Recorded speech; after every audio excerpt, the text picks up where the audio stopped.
Hello and welcome back to another video. In this video, I want to talk about meditating on the impermanent nature. Meditating on what in Bhagavad Gita is called the Prakriti.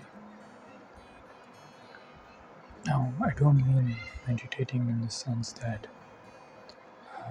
closing your eyes and concentrating on your breath. I mean meditating in the sense of a contemplative manner. So, so meditating in the sense of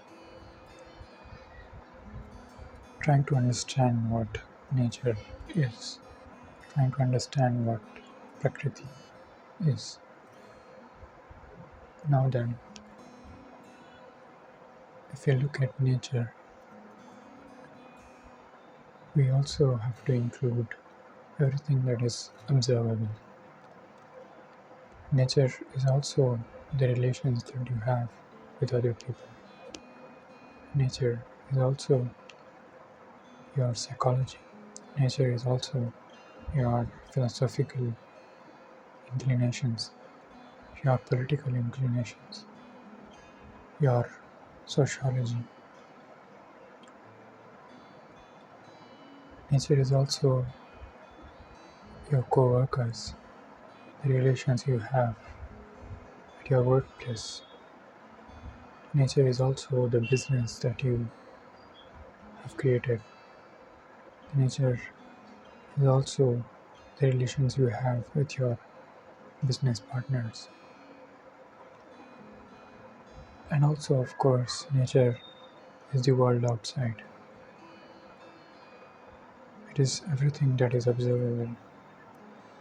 The universe, the stars, the sun, the forests and the waterfalls. Everything that is observable is what in Bhagavad Gita or in the Sankhya philosophy is called Prakriti. The one who observes the still being that you call existence is the Purusha.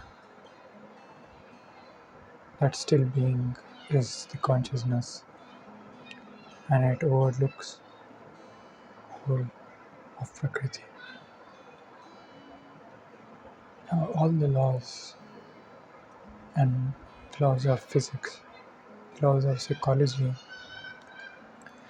the laws of sociology, and philosophy is all interpretation of Prakriti. It is all trying to understand the workings of Prakriti, trying to understand why the earth revolves around the sun, trying to understand the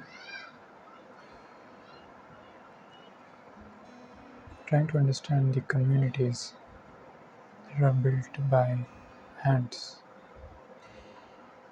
trying to understand why they do certain things, why human beings do certain things, why the birds do certain things,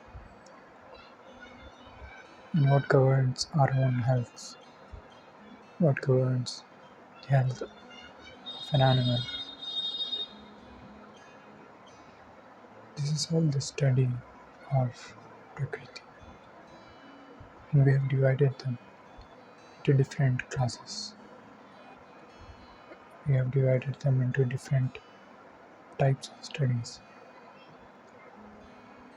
So the study of Prakriti is the study of the phenomena of the outside world.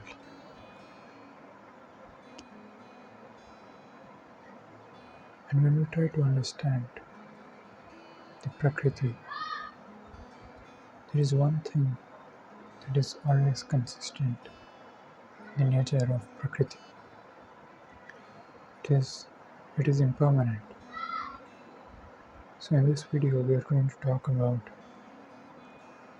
this nature of impermanence, this nature of constant movement, Now, in the Greek philosophy, Heraclitus was the one who first who first talked about this movement of the universe. The universe is a constant flux. He used to say that the universe is like fire. It is constantly moving and changing.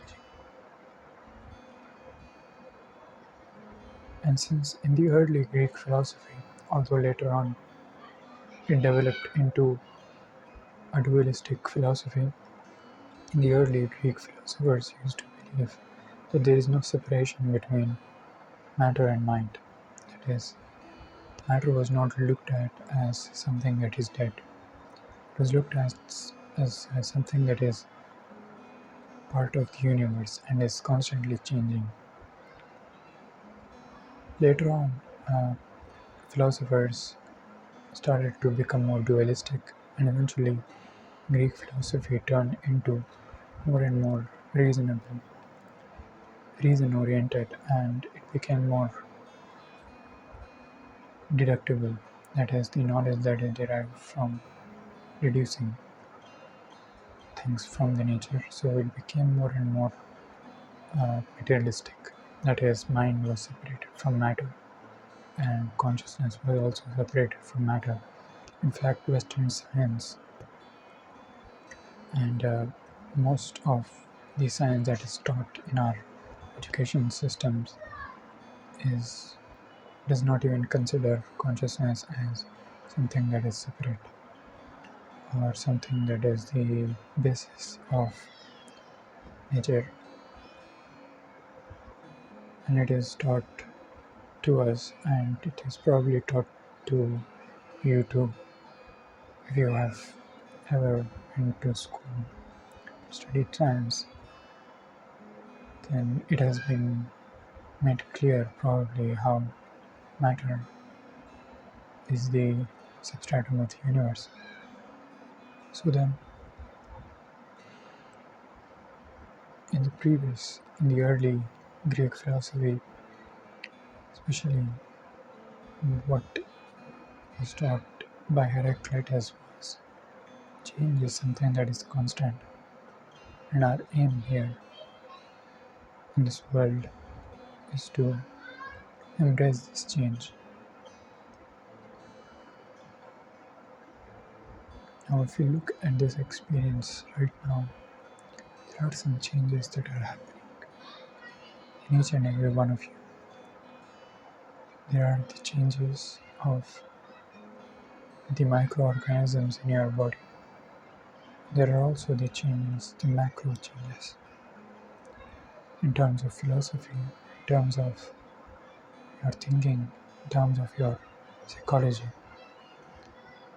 And each and every day you are aging, your cells are reproducing, and you are changing constantly.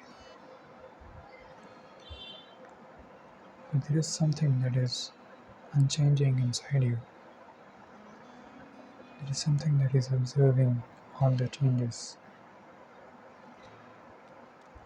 There is something that is prior to the change, the unchanging, the formless, the nameless. That is your true nature. Now, when we look at the first three stages of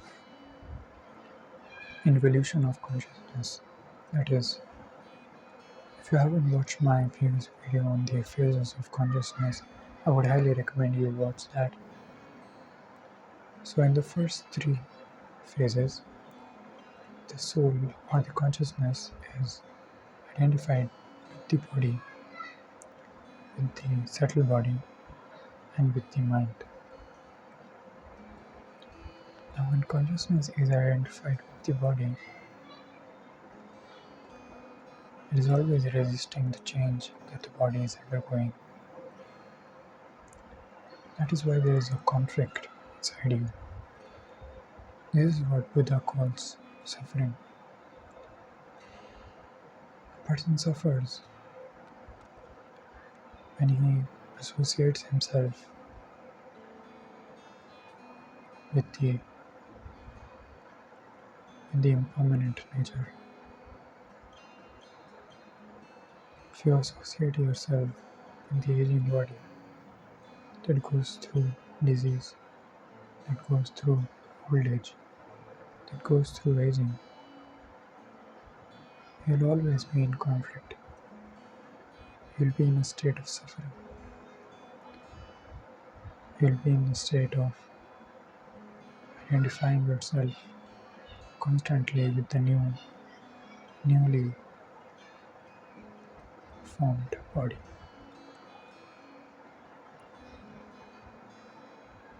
This is very important to understand because you are never the body. You are something that is impermanent. You can never be something that is impermanent. You are something that is permanent. In this experience, there is something that is unchanging, and you are that. So in the first stage, in the first phase, you are associated with the impermanent body, with the ever-changing body. Your eyes are always changing.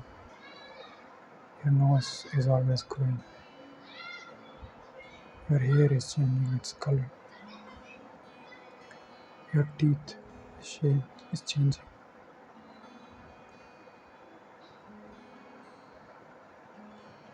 Your height is growing.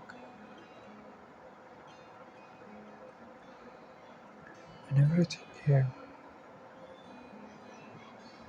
in this body is constantly changing. Meditate on this impermanent change of your body. Stop resisting change and embrace it. Embrace change because you are never the change. You are the changelessness in the change. You are something that is unchanging in all of this. In all of this experience, you are something that is unbound. Now, if you look closer again, you can look at the changes of your subtle body. Now, your subtle body is also constantly interpreting certain things. You are in a room, you go to your friend's room, and suddenly something changes in your subtle body. Your experience changes a little bit. Now you are occupying your friend's room. You're occupying something and sensing something. That is your friend's. That is your mother's. That is your father's. Now as you are listening to me, you're occupying something that is mine.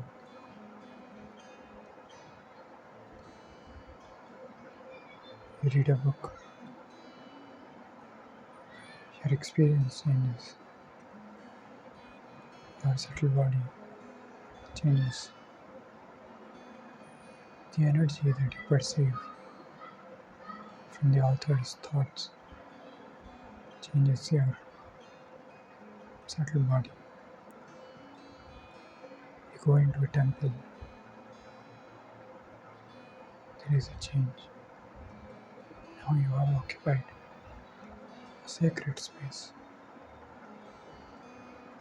You go into a mosque, you sit near a saint. you occupy the person.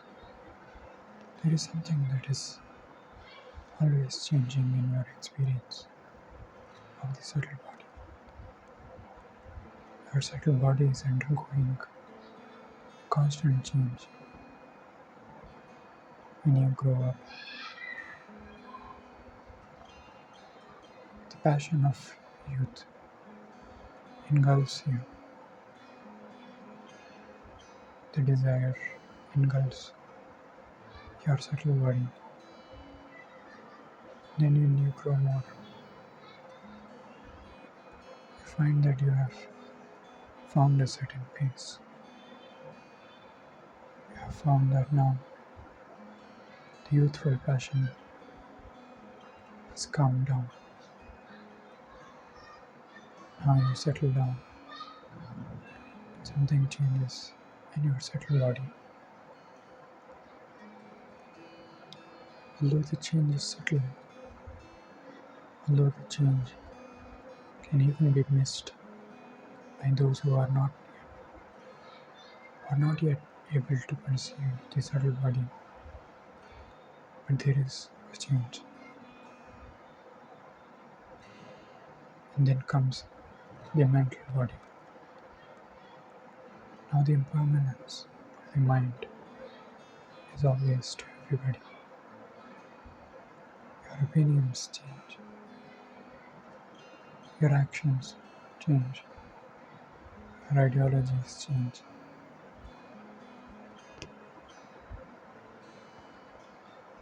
You develop your philosophy. You develop your mind. You learn some things. You make it more wiser.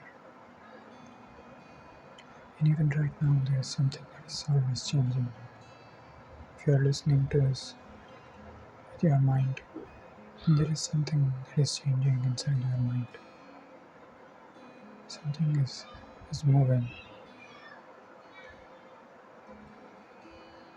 It is turning itself inwards. It is turning itself towards the Purusha, towards the consciousness. It is looking at the impermanent nature of this experience, turning itself towards the permanent, towards what in Sankhya philosophy is called the Purusha, which is the source of all existence, which is the source of unlimited knowledge, which is the source of unlimited bliss, which is the source of truth.